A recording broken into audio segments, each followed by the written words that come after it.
I'm Lorelei Shamayo. In addition to being a coach, I'm an authentic relating facilitator. I want to share with you about authentic relating activities, particularly circling. Authentic relating is a popular movement that's spreading around the globe. It's got authenticity and relating. Authenticity, a definition of it, is where our inner experience and our outer expression have something in common.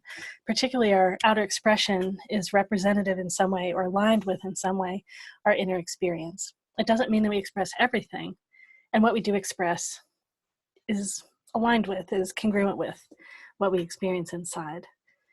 Authenticity can be kind of scary at times, right? It's revealing, it's having us be transparent. It's great to be in connection with people when we do that. So relating, in authentic relating is the relationship and the connection between us. Right? So how can we be authentic and increase our relating at the same time? And authentic relating activities are opportunities to play with both of those. So there are two authentic relating activities that are common. There's games, or I like to call them transformational games, and circling. With transformational games, there's often a theme. Often the theme is related in some way to what's being experienced by people in the moment, something that's relevant. And there are exercises that are designed, sometimes playful, sometimes deep. It might be individual, paired, grouped, with opportunities to share in being authentic and increasing connection or discovering what gets in our way of being authentic and being in relationship with each other. Circling is sort of like a game all on its own. There's not as much structure, or maybe in some ways there's more structure. Let me share with you a handout about circling. I'm going to share my screen.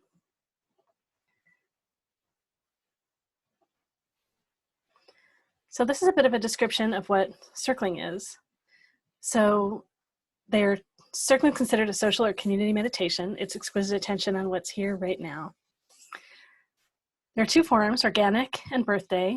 So with an organic circle, the attention moves around, right? Whatever's alive in the moment, from person to person often.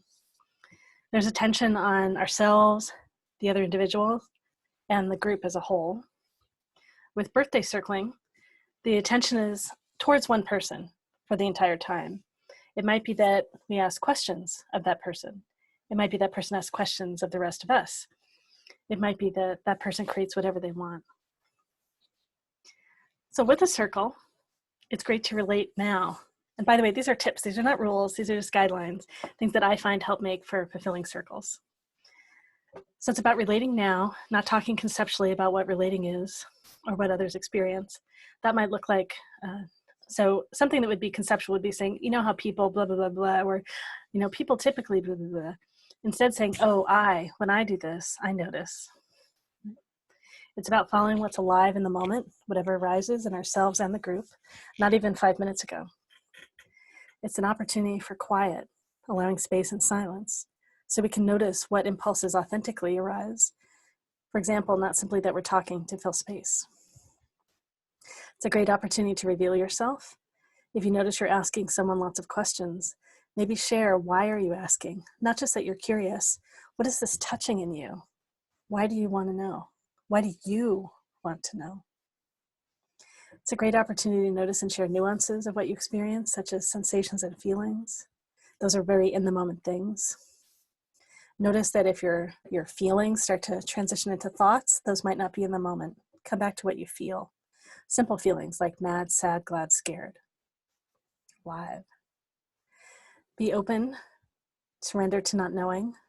It's a way of shifting projections and being curious, being open and wondering what really is going on in someone's experience, what's going on in their world.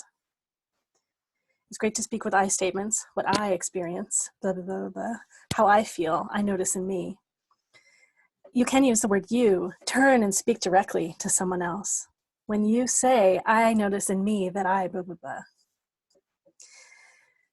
Notice if you want to coach or give advice, and I recommend that you don't do that. Instead, maybe share that you feel like giving them something, that you feel scared about what they're experiencing, and if you don't share, and be with those feelings in you. The aim is to honor others, not attempt to change and fix them. Also, it takes us away from being present in the moment with each other. It's great to share little or none of what's not here right now. if something's really present for you that's, last week or coming up in the future, you might give us a headline or a sentence or two to give us context, and then come back to what are you experiencing right now. It's a great opportunity in circles to explore requests of your people make of you, differences between people, conflict that you experience, aiming to own your part. And if you feel disconnected, share that. Usually it will shift the experience for you, and it often shifts things for others in a way that is supportive. It's a great opportunity to explore and ask for what you want to. It might be attention, connection, something to change or stop. And I didn't say, but part of why it's called circling is that we typically sit in a circle. You don't have to stay sitting though. When I was part of a community in another city, we regularly would push 2 sofas together and circle kind of in a line, but cuddling. All kinds of ways of doing this with each other. So these are some tips. I hope you have an opportunity to circle. I find it to be super fulfilling.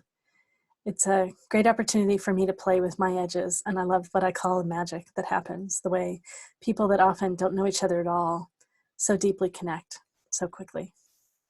Thanks.